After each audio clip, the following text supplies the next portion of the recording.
बिस्मिल्लाहिर्रहमानिर्रहीम। अस्सलाम वालेकुम व्यूअर्स, मैं हूं एडवोकेट एहसन कुरैशी।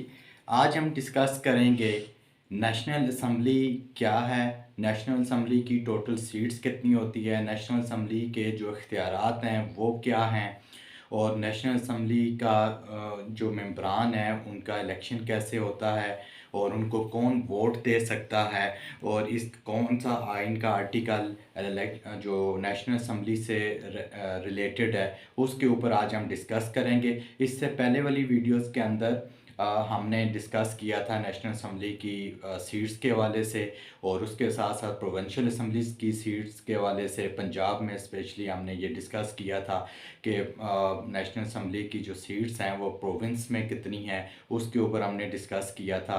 उस वीडियो को प्लेलिस्ट में जाकर सुना जा सकता है। आज हम जो नेशनल असम्बली है उसके हवाले से हम देखेंगे कि इसमें कौन लोग आ सकते हैं, और उनका जो उनको वोट कौन दे सकता है, उसका क्राइटेरिया क्या है, और कितने मेंबरान हैं, और पूरे पाकिस्तान में इनकी तादाद क्या है, इसके ऊपर आज हम डिस्कस करेंगे। सबसे पहले हम देख लेते हैं कि जो नेशनल असम्बली है, आइन का जो आर्टिकल 51 है, 51, वो नेशनल असम्बली को डील करता है। नेशनल असम्बली में टोटल जो मेंबरान हैं वो एमएनएस जो होते हैं उनकी तादाद जो है वो 336 है। पहले 342 हुआ करती थी, मगर 31st जो अमेंडमेंट हुई है उसके तहत जो है वो 6 जनरल सीट्स को कम कर दिया गया, वो अब 336 हो गई हैं। इसके ऊपर हमने एक डिटेल से अलग से लेक्चर बनाया था, उस रिकॉर्ड किया था, उसको जाकर सुना जा सकता है। 336 जो हैं वो टोटल नेशनल असम्बली की अब सीट्स हैं, 342 के बजाय। अब 336 में 266 सीट्स जनरल सीट्स हैं, यानी कि पूरे पाकिस्तान में जो नेशनल असम्बली की जो सीट्स हैं वो 266 हैं चारों प्रोविंसेस में। अब 266 सीट्स जब अवेलेबल हैं तो उस पर इलेक्शन होते हैं, और इलेक्शन में जितने भी कोई भी शख्स जो है वो खड़ा हो सकता है इलेक्शन में। पार्लियामेंट का मेंबर कौन हो सकता है, उसकी क्वालिफ़िकेशन और क्या है, उसके वाले से हमने एक अलग लेक्चर ऑलरेडी रिकॉर्ड किया हुआ है, वो भी प्लेलिस्ट में सुना जा सकता है जाकर। जो लोग कौन वोट दे सकता है इनको, कोई भी शख्स जिसकी उम्र 18 साल से ज़्यादा हो, यानी कि 18 साल का शख्स, वो जो है एक 18 साल की उम्र का आदमी वो वोट कास्ट कर सकता है। नंबर 1। नंबर 2, उसकी क्वालिफ़िकेशन ये है कि 18 साल उम्र होनी चाहिए, पाकिस्तानी होना चाहिए, और अनसाउंड माइंड नहीं होना चाहिए, यानी कि कहीं किसी कोर्ट ऑफ लॉ ने उसको पागल डिक्लेयर ना किया हो। वो 18 साल उम्र, अनसाउंड माइंड नहीं होना चाहिए, और पाकिस्तानी होना चाहिए, तो वो वोट कास्ट कर सकता है। अब इसकी जो टर्म है वो जो नेशनल असम्बली है वो 5 सालों के लिए इसकी जो मुद्दत है वो 5 साल के लिए होती है, अनलेस अनटिल के उससे पहले इस प्राइम मिनिस्टर ऑफ पाकिस्तान इसको डिज़ाल्व कर सकते हैं। वो किस तरह डिज़ाल्व करेंगे, वो एक एडवाइस जो है वो आइन में एक तरीक़ाकार मौजूद है कि वो prime minister of Pakistan advice देंगे सदर को, तो सदर पाकिस्तान जो है उसको प्राइम मिनिस्टर की एडवाइस पर उसको डिज़ाल्व कर देंगे। इसकी जो टर्म है वो 5 इयर्स है। अब इसके अंदर जो 266 जो हैं वो जनरल सीट्स हैं। अब 266 में जो जनरल सीट्स हैं, जिसमें हमने कहा कि टोटल 266 जनरल सीट्स हैं, और उसके साथ साथ 60 जो है वो विमेन की सीट्स हैं।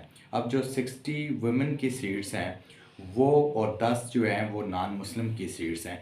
जब जनरल सीट्स पर इलेक्शन हो जाएगा तो उसके बाद जिस पार्टी की जिस प्रोविंस में जितनी ज़्यादा सीट्स होंगी उसी तनासब से जनरल सीट्स जो वुमेन के लिए हैं वो उनको एलोकेट की जाएंगी। यानी कि पंजाब में एक अगर पार्टी जिसकी पीटीआई है, अगर उसकी ज़्यादा सीट्स हैं तो उसी तनासब से उसको वुमेन की सीट एलोकेट की जाएंगी पंजाब के हवाले से।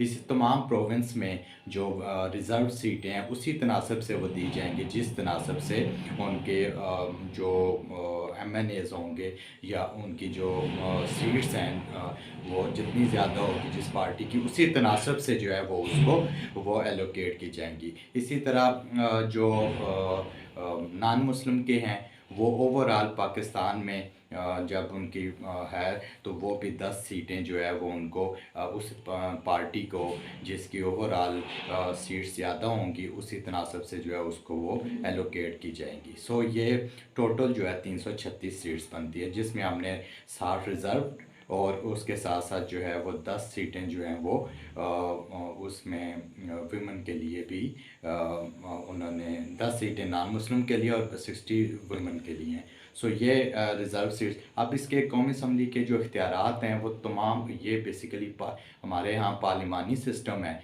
तो पार्लिमान के अंदर यानी कि अवान बाला सेनेट है और अवान ज़री कौमी असम्बली है।